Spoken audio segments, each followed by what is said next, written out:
What's up? What's up? Merry Christmas.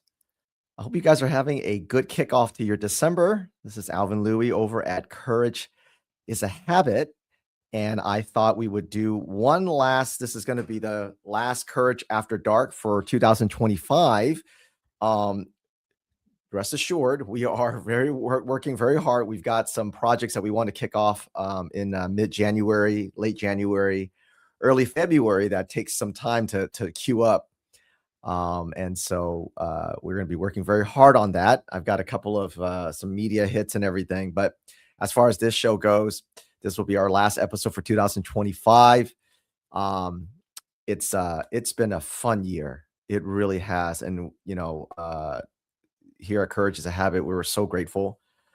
We're so grateful for all your support and all the tools that you guys share, our reports, our surveys, our just the way we attack all these ideologues and these transgender child mutilation advocates, all these critical race theorists in your schools. And we're very encouraged. This year has really saw a lot of just normal people, not even political people, just normal people going, what the hell is going on? And they're finally waking up, and it's good. There's a lot of things that we've probably produced a couple years ago that is more relevant now than ever. So tonight I thought I'd have some fun with you guys. We're going to kick it off with our what we think is the most dangerous group in America, which is the woke white women. So we're going to do a monster thread. We put up a monster thread of it, and I'll go through a couple things with you guys. And then we're going to hit this. We've been collecting in the beginning of January. We have predicted that there was going to be the likes that you've never seen. And we've been collecting these throughout the year. And so tonight I'm going to show you all the different things that we've been collecting throughout the year, how they weaponize your empathy. And then at the end, I'm not going to go too long tonight, but at the end of it, I will show you a magic effect. I will show you a magic trick that you can do for your friends and family. You guys probably have, Christmas coming up, Christmas parties, work parties, whatever. And so I will show you a magic effect that anybody can do. You got to practice it a little bit, but anybody can do it. Okay. So share this live stream. We're going to have some fun tonight. We're going to laugh a little bit. What we do is pretty heavy, but we do laugh a lot. Thank God for those useful idiots that keep us laughing. So share this live stream. Please share this live stream, and then we'll hit a couple of woke white women.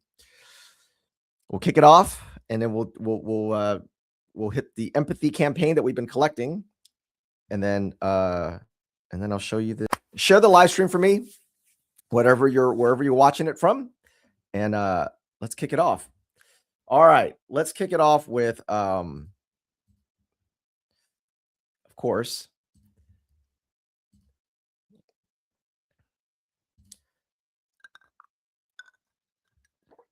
likely you guys have probably seen this insane representative from Kentucky. Her name is Sarah Stalker.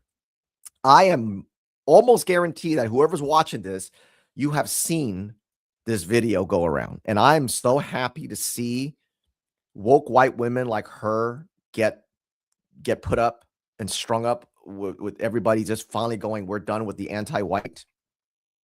this anti-white narrative. But I'm going to play the video, okay? I'm going to play the video, and then I'm going to share a few things with everybody. I'm going to be honest. All right.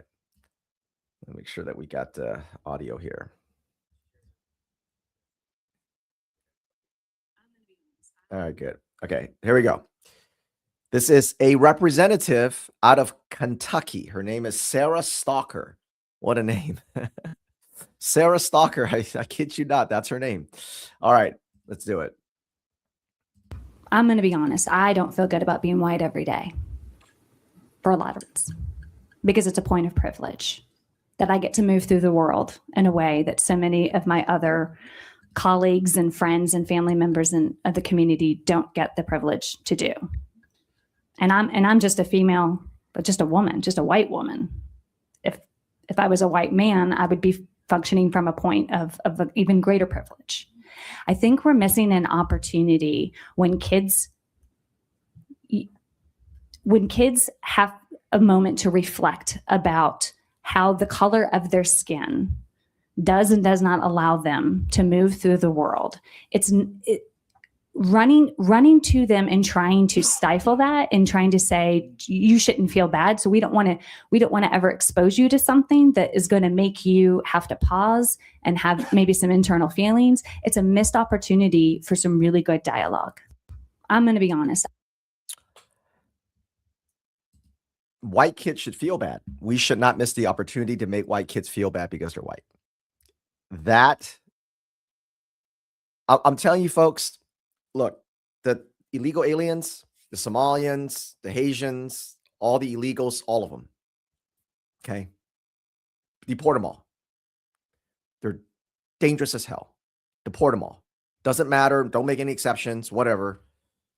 Deport them all. Critical race theorists at schools, just child mutilation advocates, obviously, we go at them very hard. They're mutilating kids, sterilizing kids, all that, okay? Climate change activists, blocking freeways, keeping people from going to their jobs, blocking ambulances, destroying artwork. Okay. Terrible. The BLM, the protesters, chucking bricks, all of it. Burning Teslas. Most of them are kids that have been brainwashed in K through 12. But you know who supports them all? Woke white women. They are the most dangerous group in America, or as my co-founder Jennifer always calls them, they're a public health crisis. They're a public health crisis. They really are, because they support all of it. As long as it's against white people, as long as it's hurting America, as long as it's black and brown, illegals, Muslims, it doesn't matter. Whatever it is that's bad for America, they will support it. The woke white women are truly a dark plague in our society, in any community. And as disgusting as, when you heard what she said, as disgusting as it is to say white kids should understand that they got privilege and their skin color and they should feel bad about their privilege and all that stuff. As vile as it sounds like, as vile as it is when you hear her talk like this, your government K through 12 is filled with women like this, especially the school counselors, teachers, principals, superintendents, all of them, but especially the school counselors. This is the lens by which they are trained. So when they deliver mental health, they always look at it through this lens. When they're talking about behavior issues, They're always looking at it through this lens. When they're talking about trauma informed, when they're talking about anything, community schools, mental health care, anything is through this lens. What I really love though is you've got people like that woman now is you see people are not afraid to say this anymore. 2 years ago, when we started talking about everything is anti-white, there are people like, well, people have a certain feelings about that, but that's what it is. Critical race theory is not just about attacking white people. It's not. It's about tearing down America. It's about tearing down excellence. It's about big government. It's about getting kids to that the government needs to support them. But they have to attack white people first. That is the entry point to all this. And so if we don't have the courage to call it out for what it is, it's never going to end. So this gentleman here, they're talking about, woke white women have no problem trapping poor kids in fatherless home, crime-ridden neighborhoods, failed government school monopoly, intergenerational poverty. They are some of the most destructive people in America. We have to start speaking the truth. We have to have the courage to start speaking the truth. And woke white women really are a truly dark plague in our country. So look, I did this video, and you know what? I'll do the thread. I'll put the thread up on the. I'll do that. I'll put the thread up on the stream here. Hang on. Let me put the thread up on the stream so that way you guys have it.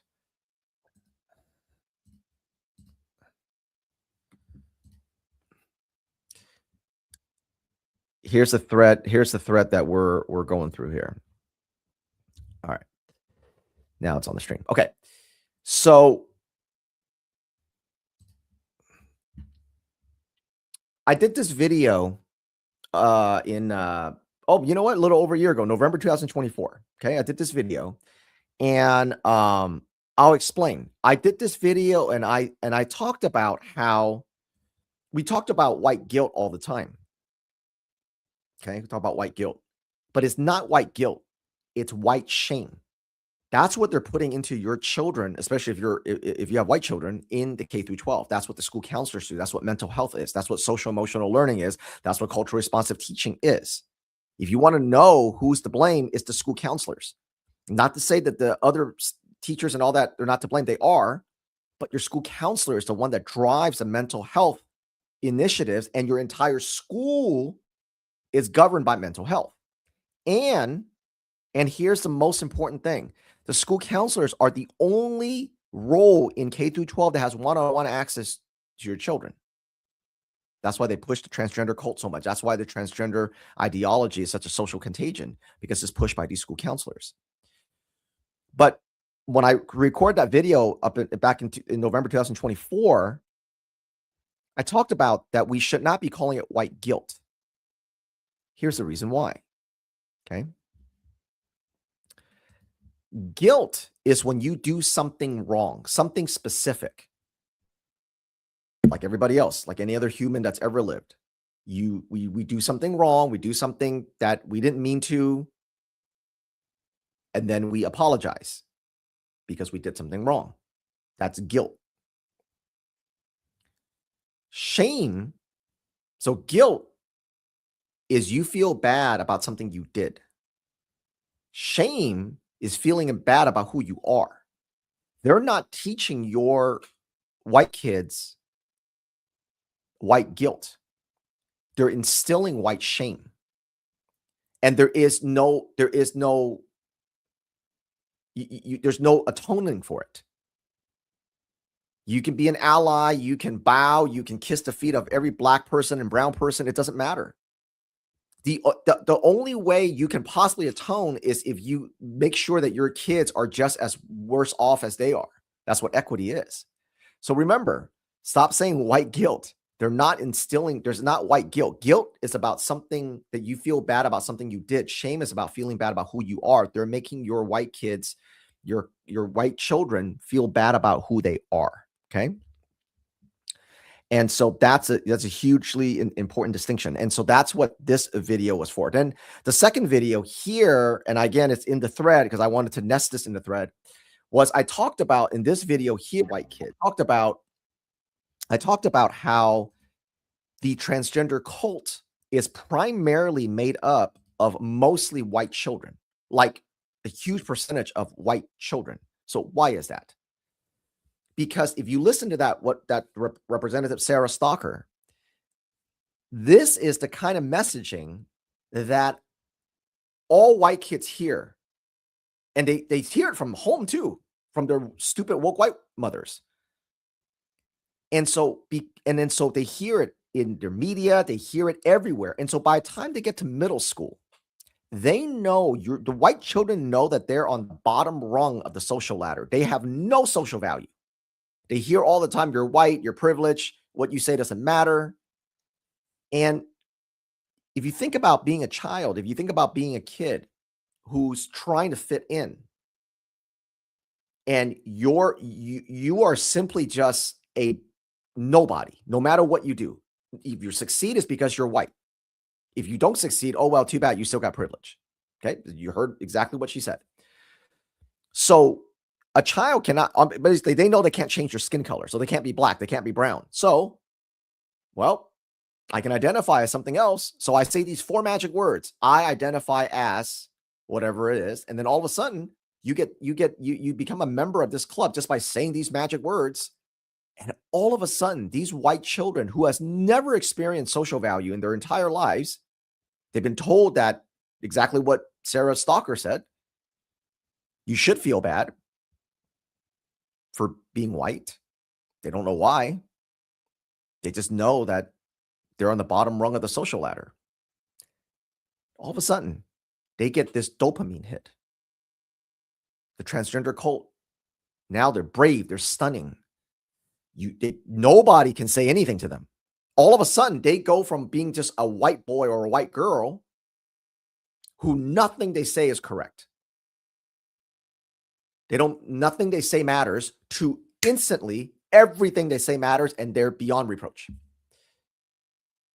That kind of dopamine hit, it's really, really difficult for children to get out of. This is why we encourage parents to fight so hard, because once you get that taste, my pronouns are, oh, you're so stunning. They've never heard that.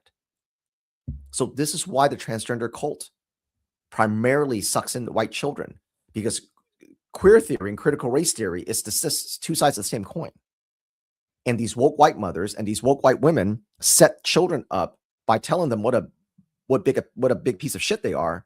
And then so when they encounter the transgender cult, it's really easy to get sucked up. For those of you who follow us, this is probably our most used graphic. The woke white women, narcissistic, insufferable.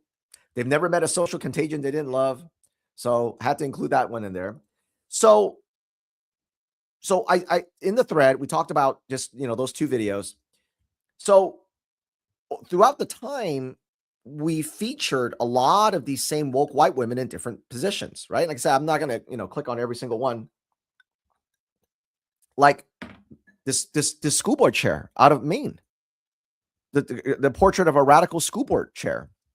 We did a whole a thing on her, right? And then her own words, how she talks. I mean, they're just mouthy, nasty people. Here's another portrait of a school board member. We got a school board chair, got a school board member. This woke white woman here never met a social contagion she didn't love. Illegals, boys and girls bathrooms, you name it. Medical centers and schools, even trans kids, you name it. You name it. So these are the portraits. So I as much as I would love to say that rep, Sarah Stalker, is just one lunatic woman, but it's not. Your schools are filled with people like her. Okay, here's a here is a this is the same school board chair, Becky Fless out of Maine. She went to a national school board conference. She's actually the treasurer of the National School Board Conference or the National School Board Association Conference. And in that conference, they had a keynote speaker. She's so dumb, I can't even express how dumb she is, but she's this racist, anti-white, anti-America, anti-capitalist, these critical race theorists. And she created this woman, her name is Gholdy Muhammad. She created a program called Genius and Joy. It's the most racist, anti-white, just this disgusting black focused curriculum. And this stupid woke white woman loved it so much, brought it back and bragged about it and wanted to install it into a school district. This school district is like 97.5% white, but she wants to install this racist black only curriculum. Here, you can listen for yourself.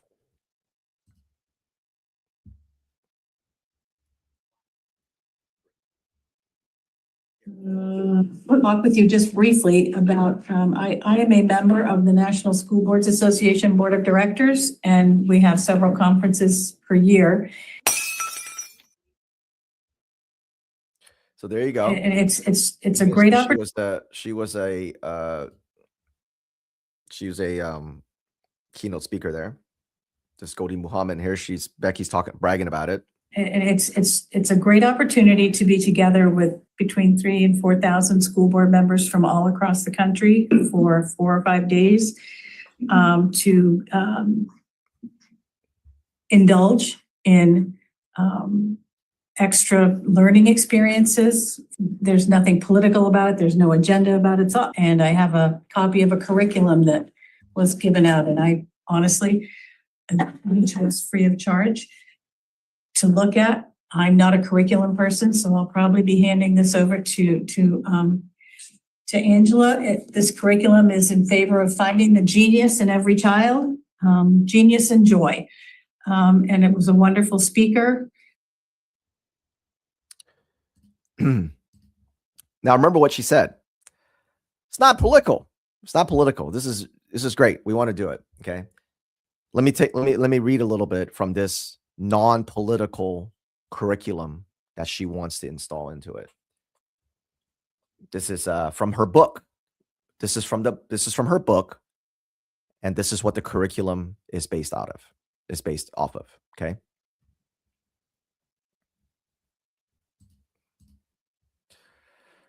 Whiteness pervades nearly everything from nursery rhyme cartoons, children's literature, and the Common Core state standards and the ways in which we interact with and teach students. Perhaps the people who need criticality the most, because those who share identities with the greatest oppressors of the world. But in truth, given the complex identities of youth, all students and teachers need culturally and historically responsive education. Other associations with critically include being woke, knowledge of how to navigate racist systems, a deep social awareness of injustice, knowledge of systems and structures that cause failure, understanding power and power dynamics, understanding what it means to be black and brown in the world, understanding the marginality of others who look like and are different. This is what this stupid woke white woman, who is a school board chair, she believes that it is not political.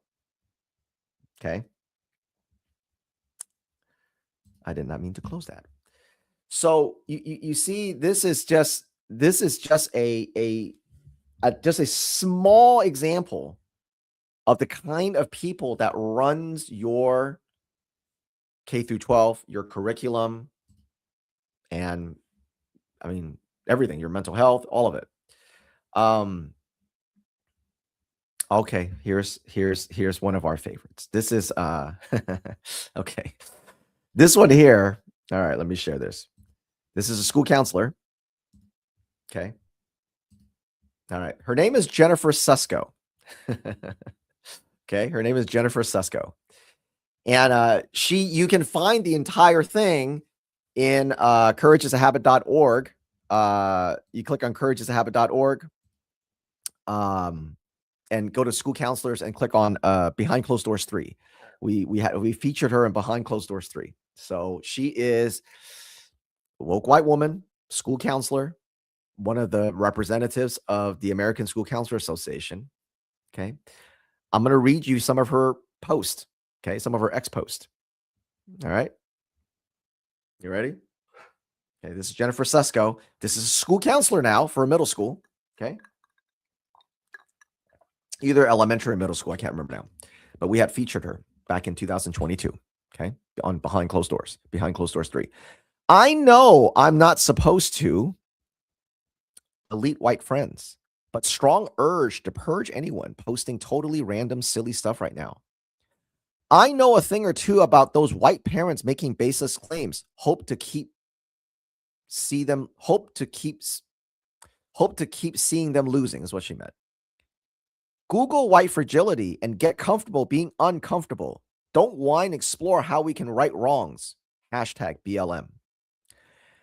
And those folks who are fine with teachers telling kids about the hetero relationships they're in, no angry white parents complaining about a male teacher mentioning his wife or a cis woman who's an educator having pictures of her husband. I don't know.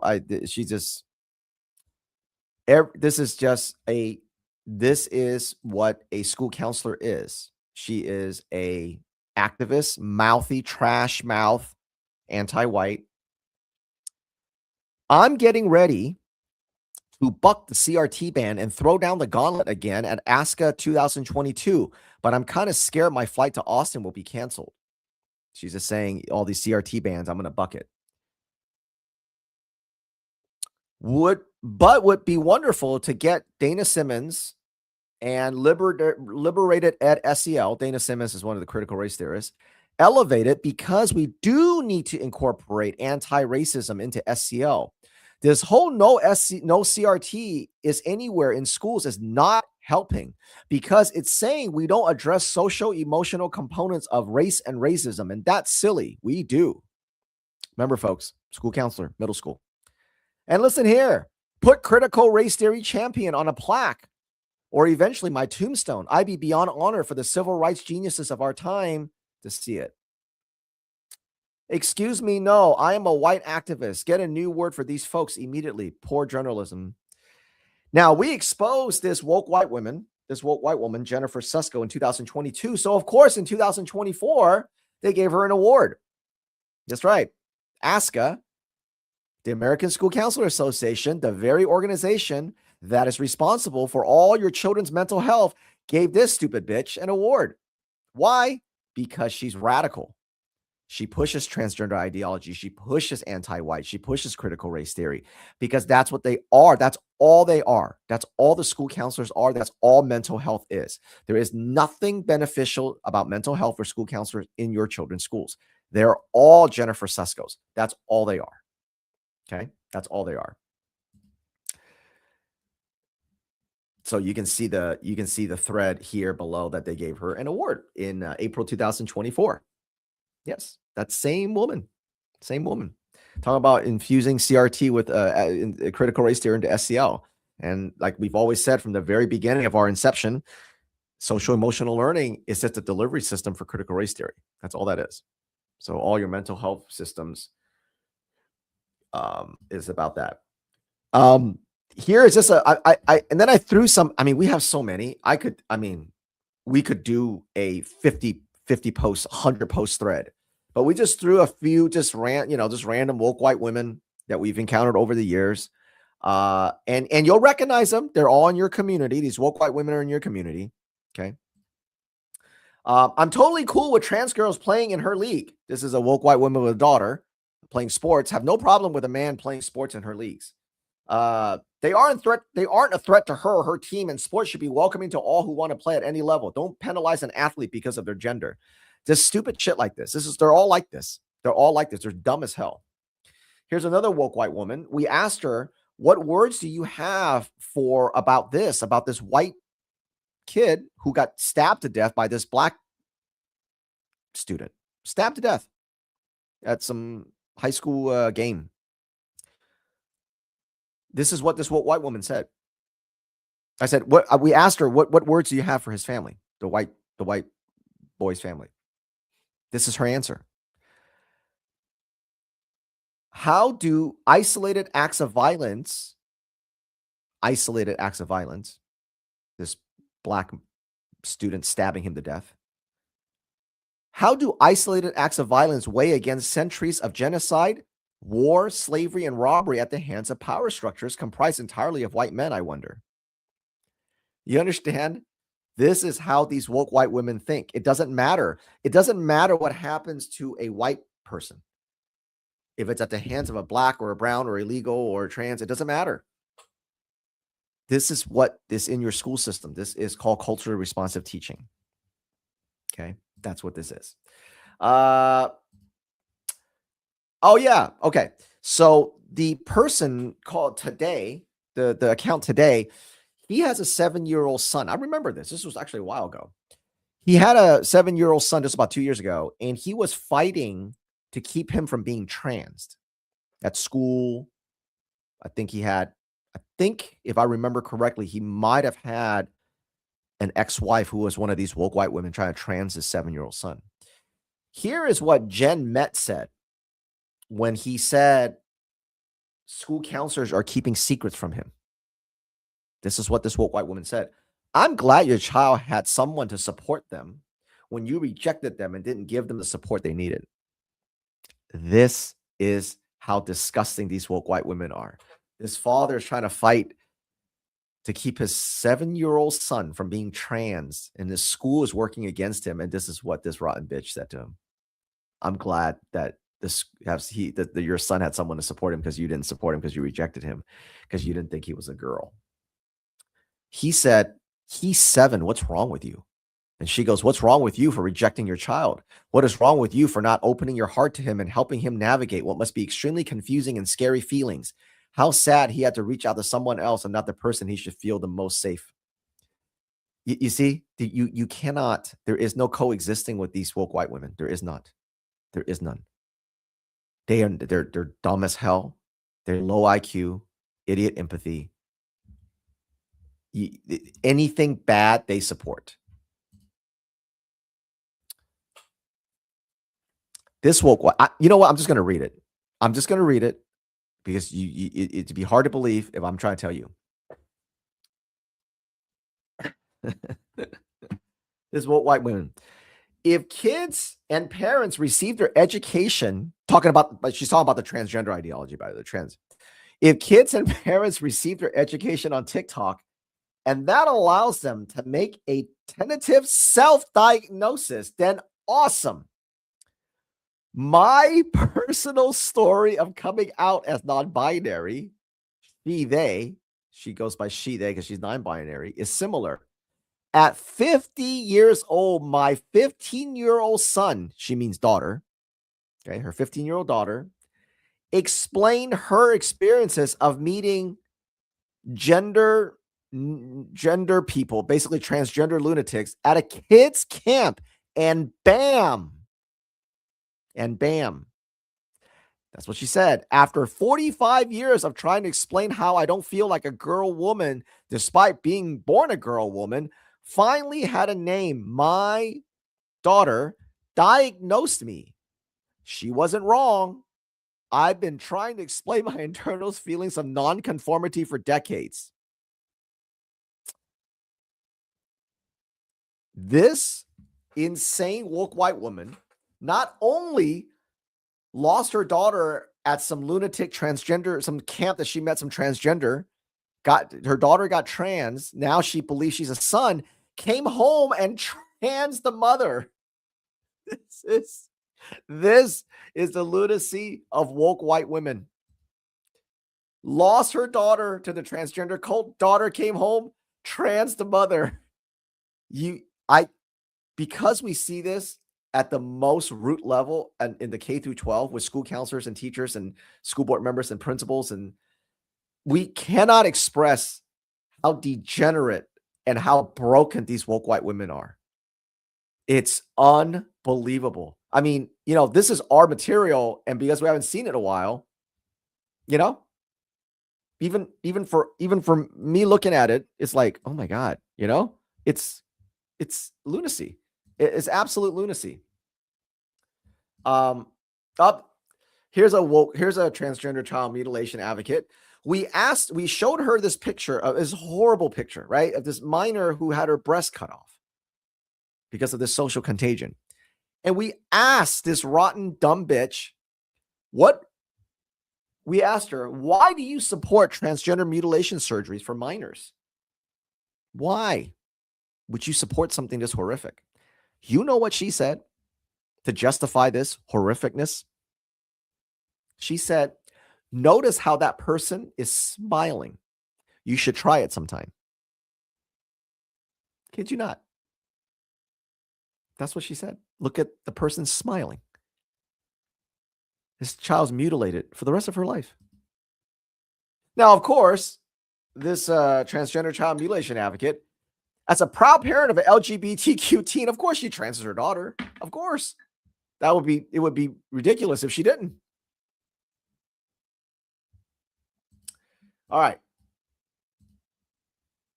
I'm just going to play this video. It speaks for itself. However, in an effort to be sustainable, reduce, reuse, recycle per se, I'm thinking that we take all men to Alcatraz Island, and they are not allowed to leave until they take a lesson on how to revert their internalized misogyny, and only until they've passed a test that we women decide, are they allowed to leave Alcatraz Island? Let me know what you think. I think it could be great. However, in an effort to be... She's talking about white men, of course. White straight men. Not if you're gay or you think you're a woman. See that, men? She thinks that you need to be trapped in Alcatraz Island and go through re-education training. That's right. Re-education training. And then they decide whether you should be integrated back into society. That's what they think of you. This is who is running your mental health in your K through 12. If you're enjoying this, then please support our work, because we have to sit through and deal with these people.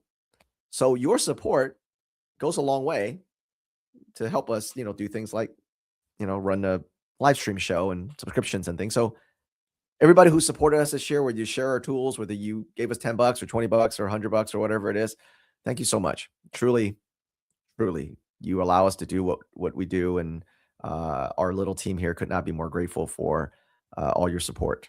So this is what we dig up.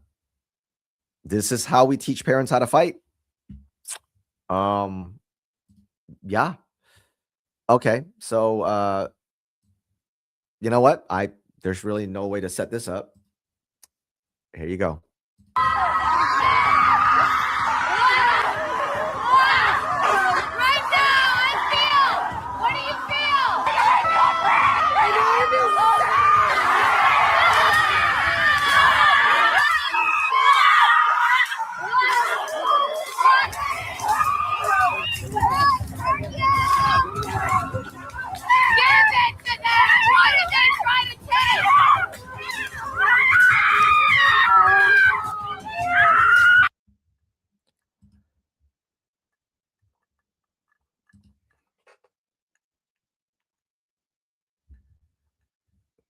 Mental health, ladies and gentlemen. This is the people who cannot shut the fuck up about mental health, about self-love, being seen and heard, showing up, taking space, whatever. The universe, the galaxy, if you don't love me at my worst, yeah. That's them. That is them.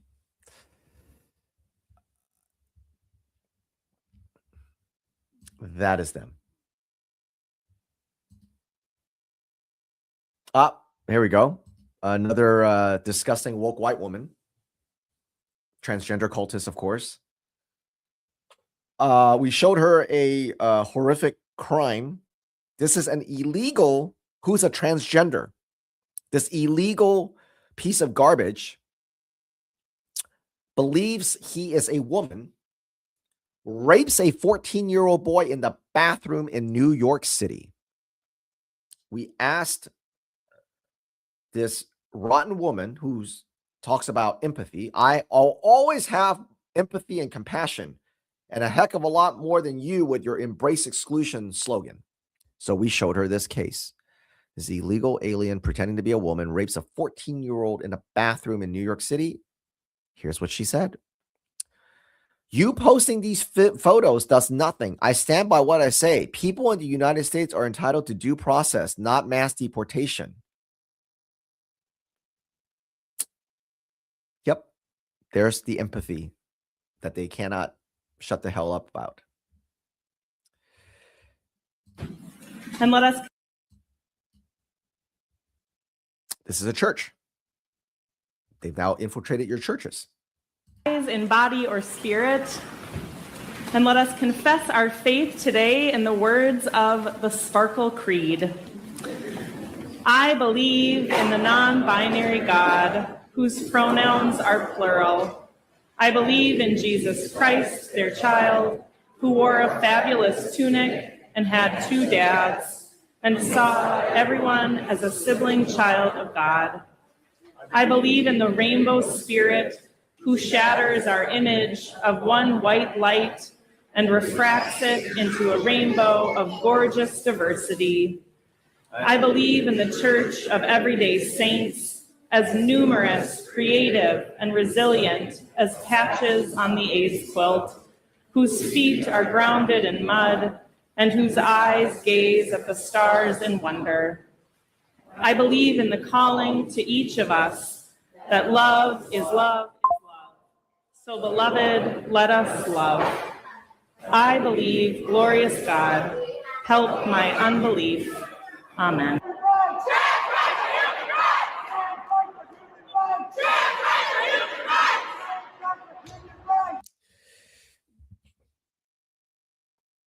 They are a cancer. They are a cancer. I would like to finish this segment of the Courage After Dark with this classic, because this classic cannot be beat. This classic cannot be beat. Here you go. Nebraska State Senator. We started off with a Kentucky rep, Sarah Stalker, talking about how white kids should feel bad. We should make white kids feel bad for being white. And I'm going to end this with the Nebraska State Senator, Makala Kavanaugh. Enjoy.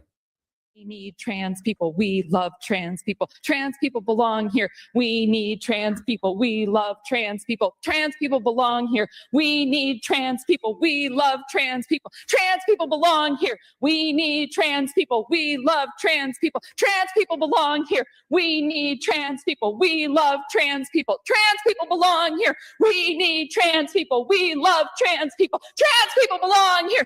We need trans people. We love trans people. Trans people belong here. We need trans people. We love trans people. Trans people belong here. We need trans people. We love trans people. Trans people belong here. We need trans people. We love trans people. Trans people belong here. We need trans people. We love trans people. Trans people belong here. We need trans people. We love trans people. Trans people belong here. We need trans people. We love trans people. Trans people belong here. We need trans people. We love trans people. Trans people belong here. We need trans people. We love trans people. Trans people belong here. We need trans people. We love trans people. Trans people belong here. We need trans people. We love trans people. Trans people belong here. We need trans people. We love trans people. Trans people belong here. We need trans people. We love trans people. You matter. You matter. And I am fighting for you. And I will not stop. I will not stop today. I will not stop tomorrow. You are loved. You matter. You belong here. I think the best part of this video is right here. This guy, every time I see this video, I always wait for him because I think he's everybody. He's all of us. People, we love trans people. Trans people belong here. We need trans people. He sat there for like the longest time. Trans people, we love trans people. Fuck People, this. trans people belong here. We need trans people. We love trans people. Trans people belong here. We need trans people. We love trans people. Trans people belong here. We need trans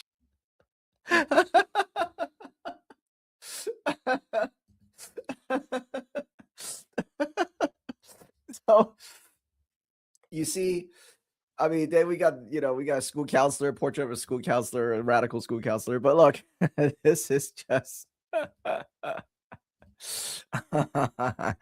this is why I said, what we do is pretty heavy. We see all these kids getting hurt and stuff. So it's a hard, it's very dark what we see, what we're doing to kids and things. And so it can really, it can really put you in a bad place if you don't laugh. And thankfully, these transgender child mutilation advocates, they you got to mock them. You got to mock them back into the closet. I'm telling you, these people are freaking degenerates. They're low. I mean, they are low, the lowest of low IQ. I don't know what it is about K through 12, but they attract the lowest IQ people. Even if you take the woke and the transgender stuff out of it, okay, even if their heart's in the right place, for some reason it attracts just the lowest IQ people. I don't know why. And the smart ones, the very few smart people who are in schools who are smart, they have to dumb themselves down to fit into the system. So it's difficult to highlight the brightest and the best in K through 12 today. They reward, look at the ASCA, they reward Jennifer Susko. She's a mouthy, anti-white, ignorant lunatic. They give her an award. They give these people an award. So if you ever see a teacher of the year or school counselor of the year, that person, it's really radical. They won't give it to like a really good school counselor and a really good teacher, or what you classically think of a good school counselor and teacher. But nope, they don't do that. All right, share this live stream. We are going to hit what we've been collecting all year, the empathy campaign, to manipulate your emotions, to manipulate you. We've always said that the way the woke works is all about weaponizing your kindness and empathy. We've said that from day one. And so in the beginning of 2025, January 23, 2025 to be exact, we started a thread, and we started to collect some of these, as we have big stories. And I want everybody to understand that if you want to save this country, if you want to save your children, the first thing you have to do is you must rob them of your empathy and your kindness. If you give them even a millimeter of your empathy, then they will continue on with their assault on your children and on America. So I'm going to give you guys a rule of thumb. Here's the rule of thumb that will hopefully help you. Treat your empathy as a very precious commodity, the most precious commodity, your empathy. So your empathy should be reserved for people who love you, or your empathy should be reserved for the people you love and the people who love you back. That's how I want you to think about empathy. Okay. Anytime someone talks about empathy, I want you to ask yourself, is this someone I love? And is this someone that loves me back? If the answer is no, then you rob them of your empathy. That's it. If you can treat your empathy through that lens and that I'm giving you these guardrails. Empathy is for people you love and then for people who love you back. If you can remember these guardrails, then you have taken a huge step in ensuring that this radical leftist Democrats, the woke, the people who hate America, the people who hate parental rights, the people who trans your kids, people like that rep that we just played, all the woke white women, all these people have no power if you don't have empathy. If you don't, okay? And so this thread here is something we had collected since January of 2025, okay? And we had predicted that this year is going to be a massive empathy campaign. This is a very old graphic. This is one of our early graphics about weaponizing kindness. Abusers and manipulators take advantage of your kindness all the while telling you how unkind you are. inclusion, belonging, representation, empathy, safety. That's it. They weaponize your kindness. Okay. Here is a person. I don't know who this person is. I just grabbed them early on, January 2025. The woke mind virus is literally just empathy. That's it. It's just empathy. You see? They try that. They always try that. Reparations is empathy. Giving up your hard-earned money to black people is just empathy. Okay? So we start off this thread. So you know what? I'm going to be very honest here. I actually don't remember what's in this thread because we've been collecting them through the year. And I thought, you know what? We're going to start it. And then at the end of the year, before it ends, we're going to go through them. So that's what we're doing. And I purposely didn't look at this thread so that I'm kind of a little bit surprised myself. So that's what this is. So share this live stream. If you haven't already, share this live stream, whether you're watching it on, YouTube or Facebook or wherever you're watching X, of course, X. Yeah, this is kind of a walk down memory lane of the different stories and how they're weaponizing empathy as the time went on. This is from January, 2025. How labeling cartels terrorists could hurt the U.S. economy. Yeah, this is from the New York Times. This is a real headline. I checked it. I did not just take someone's screenshot. I never do that. I never just take someone's screenshot and assume it's real. I always go and find it. Like if I see this, I always go to the New York Times and search it. And this is real. They didn't want to label cartels terrorists. It could hurt the economy.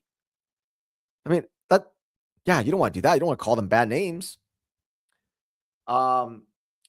Trump's order to cut off funding to sanctuary cities could threaten LA fire relief.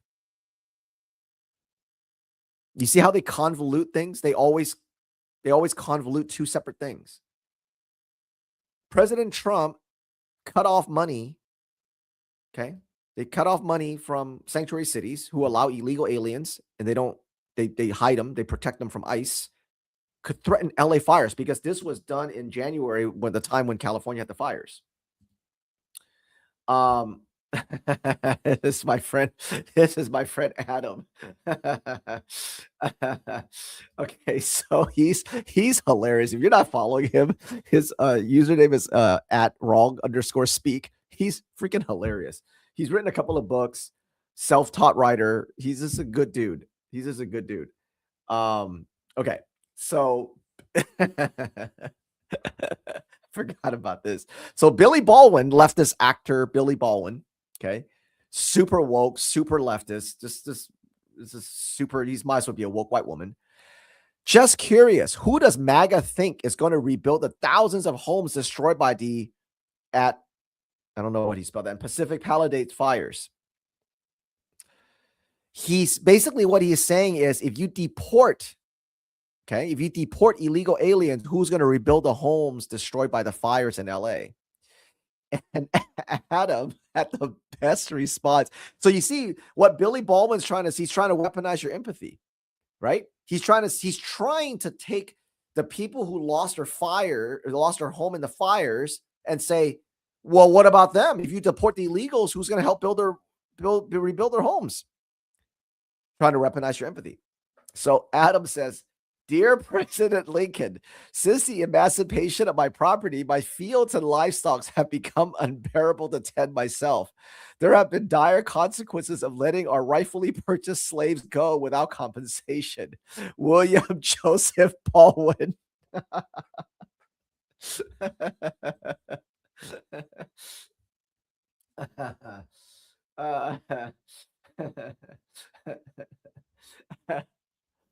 Oh man, this is so good. Let's see. Let's couple of them. What is this one? To all the Latinos who voted for Trump, the mass deportations have begun. When your undocumented grandmother and grandfather get deported, when your undocumented parents and siblings get deported, when your undocumented friends get deported, just remember, you voted for them to get deported. Always weaponizing your empathy. COVID tyranny. Remember COVID? You're killing grandma. Supporting illegals. You're deporting grandma. Always. When they don't have facts and arguments, they always default to weaponizing your empathy. Okay. Of course, they're going to use children. Okay, of course. There will be children who are waiting outside school to get picked up, and no one will show up because their parents were deported that day. Maximizing your empathy, of course, so that so you keep illegal aliens in so they can keep raping and murdering Americans, and so that they can continue to suck the life out of our economy. Everybody's trying to make ends meet, and we're giving free healthcare to illegals. We're giving, at this point, billions to illegals. But, of course, they're going to use a child being picked up from school. Okay. From the article, the president of Haiti's Transitional Presidential Council said the Trump administration's decision to freeze aid programs, deport migrants, and block refugees will be catastrophic for Haiti. And the answer is, so what? So what? Okay. It's catastrophic for Haiti. Why do we care? You see, they always try to weaponize your empathy. We're still in January. Jesus. Illegal aliens filming themselves crying. I can't believe how much people hate us because they're going to be deported. Filming themselves crying, weaponizing your empathy. Oh, yeah. Selena Gomez. Yeah, Selena Gomez crying. Yes. Say that I'm so sorry. Only people are getting attacked. The children. They don't understand. I'm so sorry. I wish I could do something, but I can't. I don't know what to do. Oh, you can. You know what she can do? She can invite these illegal aliens, these military-age men, into her big mansion and live with her. And she can financially support her. Selena Gomez is a multimillionaire.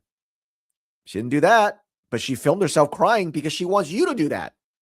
She wants you, the person who works a 9-to-5 job, to support illegal aliens. But not her, though. Not her and her millionaire friends. You know, it's funny, too. One of my favorite things to do with woke white women and these pathetic cucks is when they talk about illegal aliens, I always ask them this question. It's good fun. You should try it. I always ask them, how many illegal aliens have you taken in to your home and personally financially supported? How many? Because they always think that they're better than everybody else. And of course, they try to deflect and all these kind of things. And then eventually we corner them and say, wait a minute, you can't answer that question. Why do you keep deflecting? Is it zero?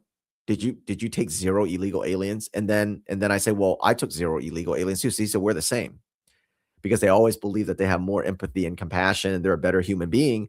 But then I go, wait a minute, you didn't take any illegal aliens in. Well, I didn't take any illegal aliens in. So we're the same. They hate that. It's hilarious. You should try it. It's good fun. It really is. Okay, I'm going to scroll down a little bit. Oh, you know what? This one here by my friend G.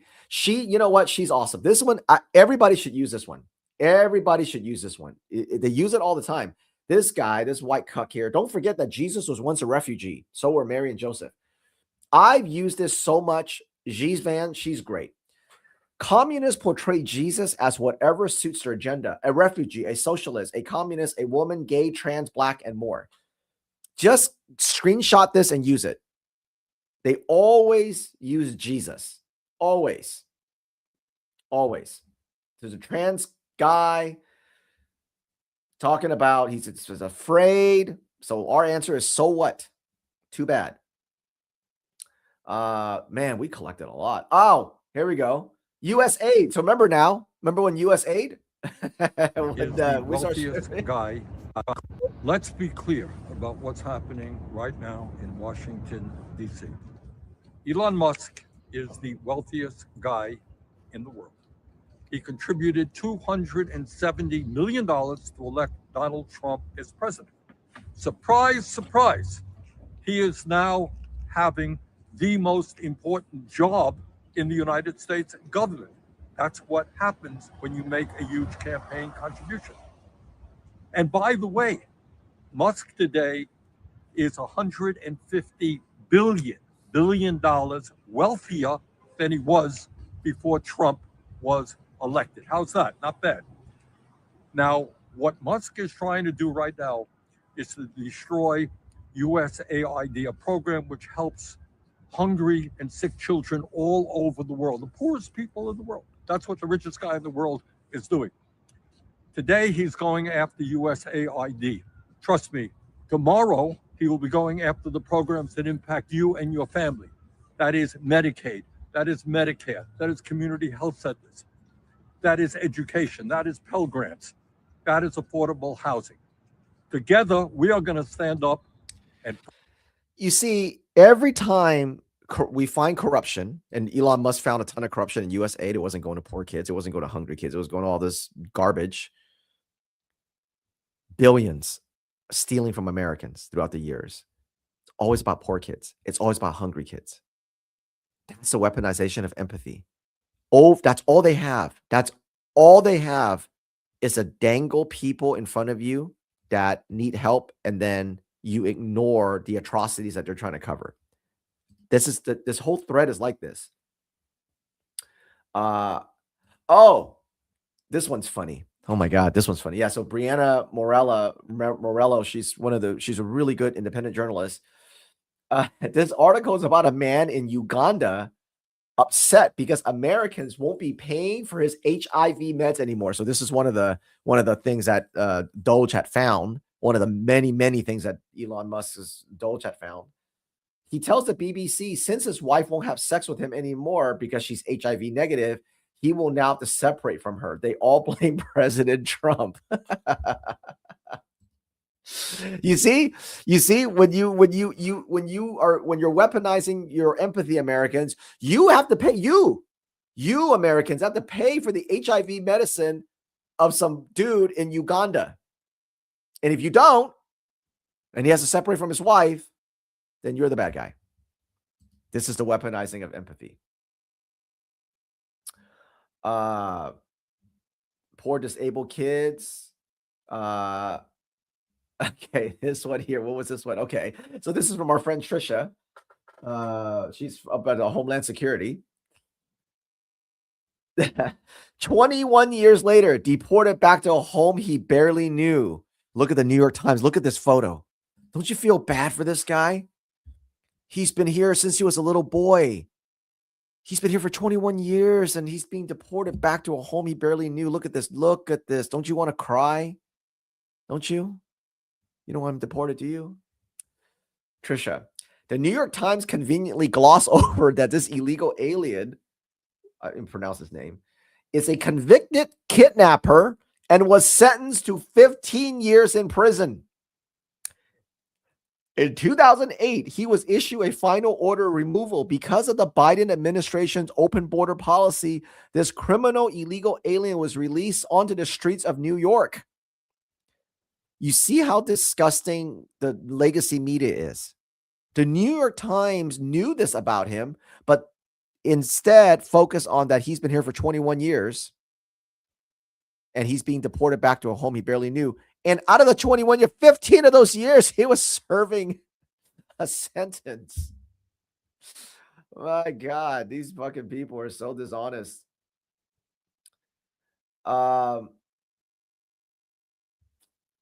Healthcare. This is healthcare, of course. You're killing people. Now, of course, you've got this biggest piece of shit. Talking about healthcare. Newsom. Talking about the big, beautiful betrayal. Largest healthcare cuts in American history. Just happened, and they're celebrating that success. Cutting Meals on Wheels. Eliminating for millions and millions of people access to food. Our children access to food. Stacking debt, the likes of which none of us could have ever imagined. The greatest transfer of wealth in American history, all for tax cuts for corporations and billionaires that weren't even asking for them. That's the world we're living in today. We could talk. He's mad because healthcare was cut for illegal aliens. You see, this is the weaponizing of empathy, folks. That's what they always do. Every time you want to draw a boundary and say no more. We're not the world's piggy bank. I'm not paying for these illegal aliens. I want to leave something to my children. You get a piece of shit like Gavin Newsom talking about poor kids and hungry kids. Always. Always. And that's the last people they help. Always weaponizing your empathy. Always. Trump had paid for a ballroom out of his own pocket. He did a renovation in part of the White House. Of course, these dishonest people, false equivalency. If you think a golden ballroom is more important than childhood cancer research, I have nothing left to say to you. Somehow, the legacy media lied that Trump cut funding to cancer research and then used that money to build the ballroom. That's the insinuation. Of course, none of that is true. That's 100% lie. It's just emotional blackmail because that's what they do. Every time we find corruption, they go for the emotional blackmail. Always, always, always.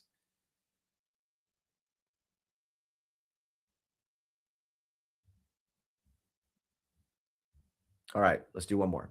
Share this live stream. Let's do one more. And then I will teach you all a magic effect that you can show your friends and family over Christmas. Got to practice it a little bit, but I'll show you. All right, let's do one more. Share this live stream, and then I will teach it to you after this. I cannot believe what I just watched. Happy Halloween, kids, and remember, say thank you.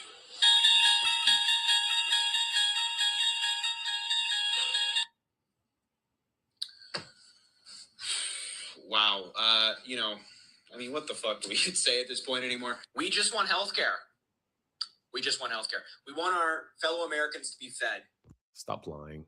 You don't just want healthcare, and you don't just want Americans to be fed. We've got to act outraged about JD Vance having fun on Halloween. You guys are pathetic. But let's go back to him and Democrats lying. He's telling you we just want healthcare. He's making it seem innocent and like they're just virtuous. That's all. They just want healthcare and they just want people to be able to eat. That's what they show you, but they don't tell you what's going on the back end. For starters, they want to make the Obamacare subsidies that were designed to be temporary aid during COVID, they want to now make that permanent. And that would cost $2 to $3 trillion over the next 10 years. So they want to change those subsidies from crisis support into long-term entitlements. They also want to reverse work requirements for Medicaid and SNAP. Oh, Harry didn't tell you this either. They want to restore federal funding for NPR and PBS. Oh, on top of that, they also want to block the White House from pausing or reviewing spending. And they want to undo about $1.5 trillion in cuts that Republicans recently got through with the Big Beautiful Bill. They're quite literally trying to embed long-term policy into a short-term bill. So this is not, don't get it twisted, this isn't a shutdown negotiation, it's a Trojan horse. They're trying to use this crisis to bake their agenda into the structure of the federal government. And they want to make it hard for Republicans to reverse that. So what they do is they go out to the public and say, oh, we're virtuous. We just want everyone to have health care. We're fighting for your health care. But they don't tell you behind the scenes that they want to reissue funding for NPR and PBS. What does that have to do with health care? They don't tell you that they're trying to limit the presidential power over federal spending. So to make it very simple, here's what they're using the shutdown to do. Grow entitlements, expand federal dependency systems, restore ideological spending, shield bureaucracies, strip future presidents, including Trump, of spending control, and submit programs to where they can't be reversed later. They're trying to do all those things by holding the government hostage and not passing a clean continuing resolution. So no, they're not just fighting for your health care. They're just using that as a cover to get long-term policy changes they want, and they're trying to look virtuous while they do it, and they're trying to manipulate the public into believing something that's not true. We just want health care. That's all Harry and people like him say. Stop lying. No, you don't. Again, you guys are just using that as cover to manipulate people. Also, I have a free email newsletter where I give you morning updates about what's going on each morning. It's a great place to get direct information from me, and I can't be censored there. Link is in my profile. You'll see the screen when you click it. Drop your email in, and you'll be good to go. He does a good job. This gentleman does a good job. He always does. So, anyway, so that thread goes on. I think we've, had a few more things throughout the year, but you see every time something happens, whether you're taking, removing your subsidies or you're removing benefits for illegal aliens or you're taking away transgender surgeries and you're no longer paying for that, it's always about poor people and kids. And he's absolutely right. They always want to appear virtuous, but in order to do that, they got to weaponize your empathy. And that is what they do. So this was our the Great Empathy Campaign of 2025. And obviously we just picked a few, throughout the year, and that thread, went it goes a little bit longer, but no matter what, that's what it is. We could do it every day. Every day we see it all the time. And that's what they have, whether it's a transgender cult or whether it's, supporting illegal aliens. It's all about weaponizing empathy. That's it. Okay. All right. Final episode of Courage After Dark for 2025. Share this live stream. Go ahead and hit the share wherever you're watching this. Do me a favor, hit the share, and I will teach you guys a magic effect where you can show your friends and family over Christmas. All right. So this is the first time I'm teaching an effect live. Okay. Now, for those of you who may not know, because most people probably don't know, most of my life, I was a professional illusionist. Okay. I was a professional magician, and I performed for mostly corporate events, trade shows, C-suites, when they do celebrations or their, when they do their annual conferences and things like that, trade shows in Vegas and all that stuff. So that was what I did most of my life. And what got me into doing what we do today is I saw that a lot of the woke ideology uses much of the psychological gambits that we use in the art of magic. That's how they fool good parents, and now that they fool good people. This is why primarily a lot of what we do at Courage is a Habit is to teach you not to say, okay, you got to watch this word, you got to watch equity, you got to watch diversity, because while those words trigger something, they can just change the word and it'll fool you. So what we try to teach you is the concepts, because once you understand the concepts, then you can't be fooled again. And this is largely what magic is about. So magic really is about taking a truth and surrounding it with lies. And that's largely what the radical Democrats and woke ideology does, is that it takes a little bit of truth and then it covers it with all these lies. And this is why a lot of people fall for it. And then they throw in emotional blackmail, language contamination, all the things that we talk about. So anyway, so I have not taught a magic trick on a live stream. Okay. So we're going to try it today because I thought it would be fun to do in 2025 with teach you a trick. So I'm going to click over to a second camera, and then we'll see how this looks.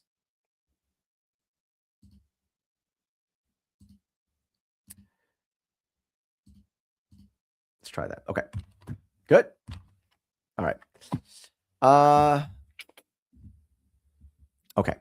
So I'm going to show you the effect first, and then I will teach it to you. Okay. This is, it takes a little practice, but anybody can do it. All right. So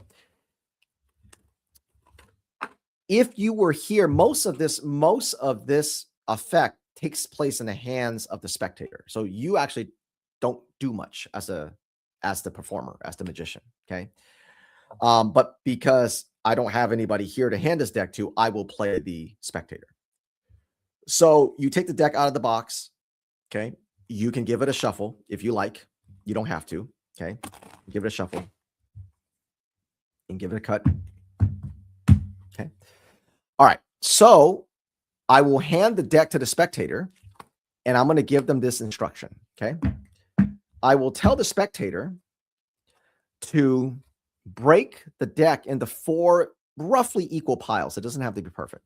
So they might do something like this. Again, this is their choice. You can't control how they're going to break the deck. Okay. Now, what you're looking at it from, let's say, if I was the participant, the camera angle, you're looking at it from the magician standpoint, which is good, right? They may do that. Okay. So then, or they may break it a different way. It doesn't really matter how they break it. Okay. They may do this. Okay. It doesn't matter, right? All right. So it doesn't matter how they break it. Okay. So what you're going to do is, once they feel pretty confident and they feel pretty like, okay, you know, I've broken 4 decks, or 4 separate piles, is fine. Then you'll point to one pile and you'll tell them to do this. You'll say, take the top 3 cards, put it on the bottom, and deal 1 card at a time to the remaining 3 packets. So they're going to do this. Very simple. Anybody can do it, even if you're drunk. Well, don't give it to a drunk person. Try not to give it to a drunk person because they could screw it up. But even if you had a couple of drinks, you can do it.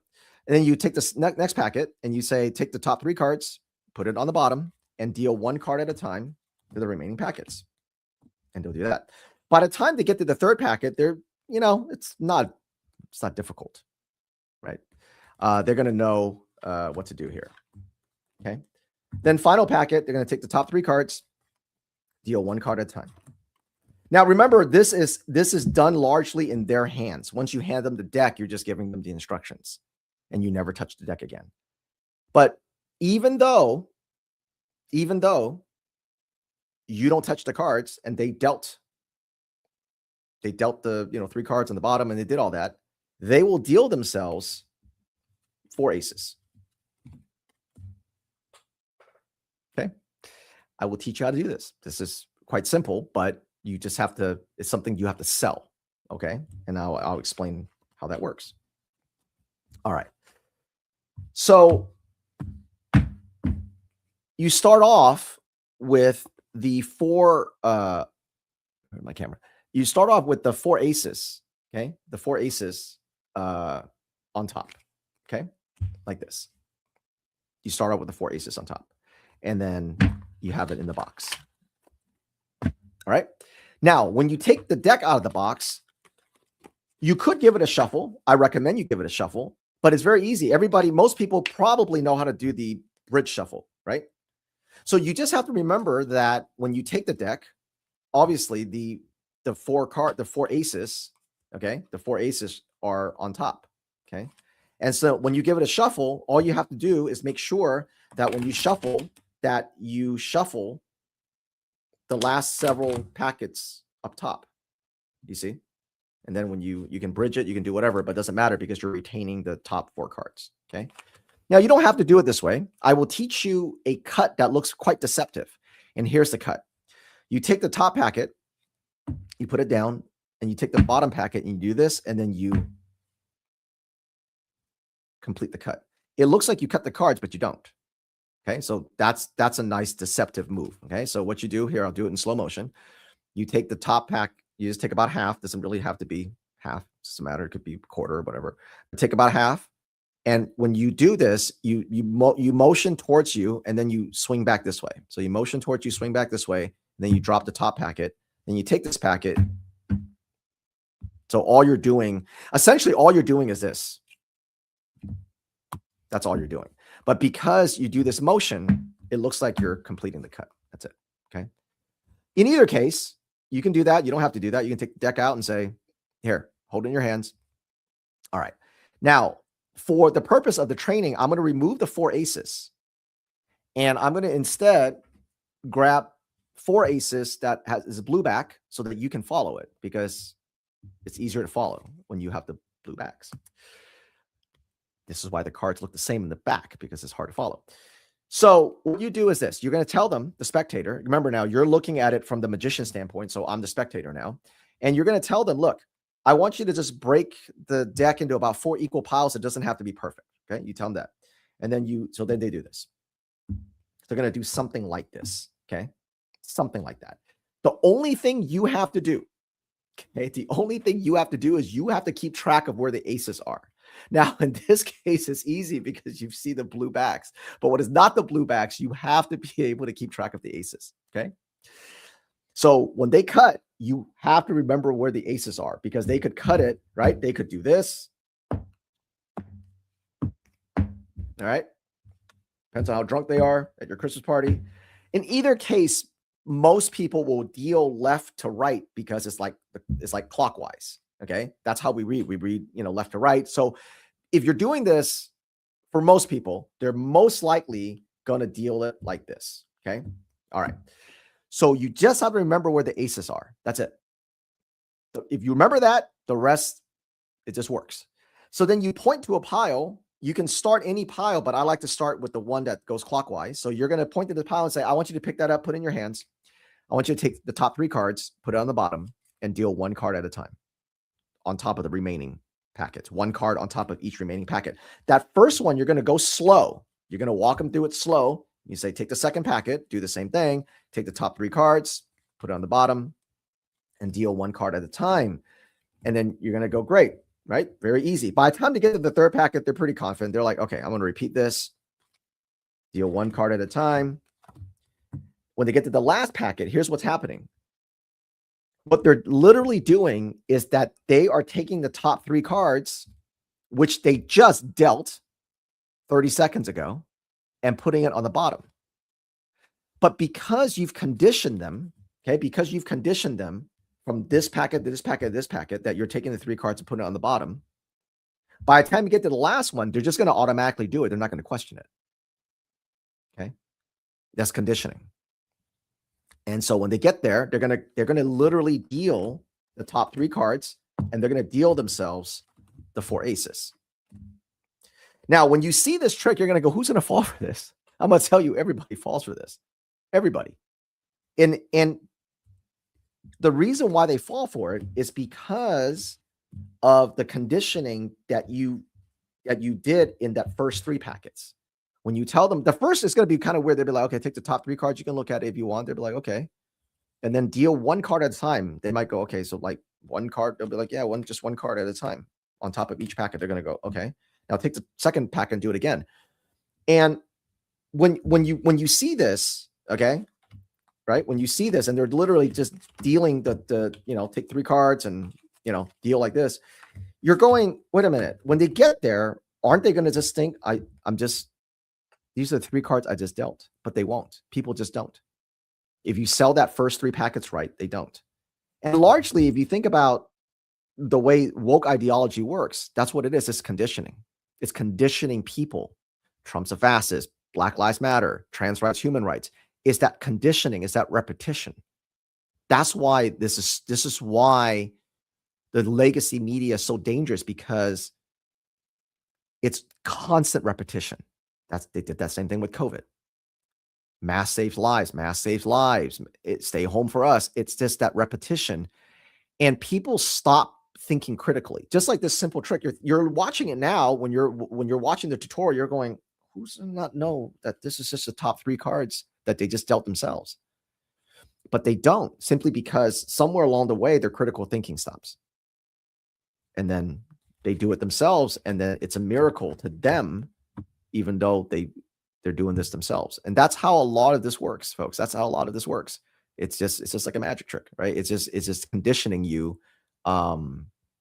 Is conditioning you to do something that they want you to do.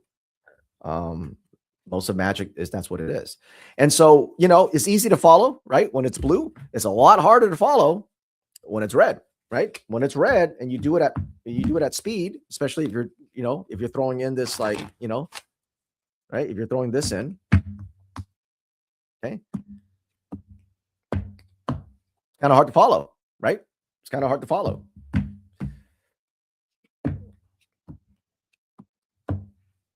So here's your aces, right? As long as you know where the aces are, right? And you point to this packet, okay? And 3 cards in, and you deal like this, and then you point to the next packet and they do it.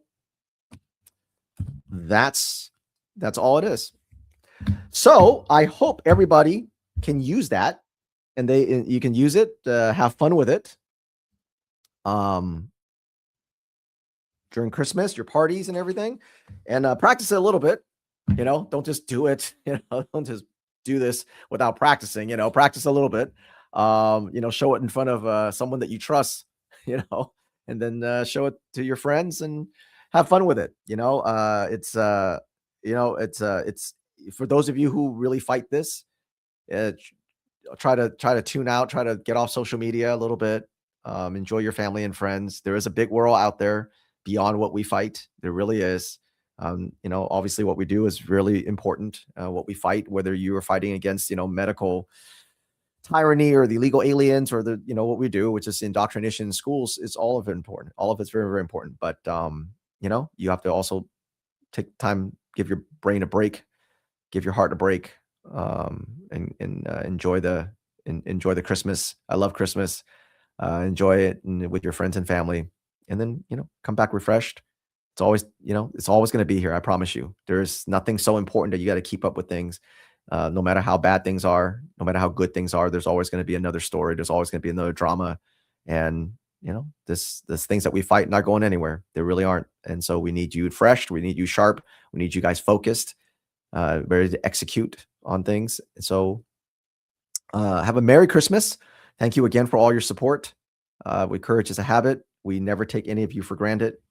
Truly, all of you guys, thank you for sharing our tools. Thanks for supporting us and talking about us, sharing with your friends and family. We truly never take anything for granted. So have a Merry Christmas. And as I always say, if you don't stand up for your children today, they will live on their knees tomorrow. My name is Alvin Louie with Courage is a Habit, and I'll see you in 2026.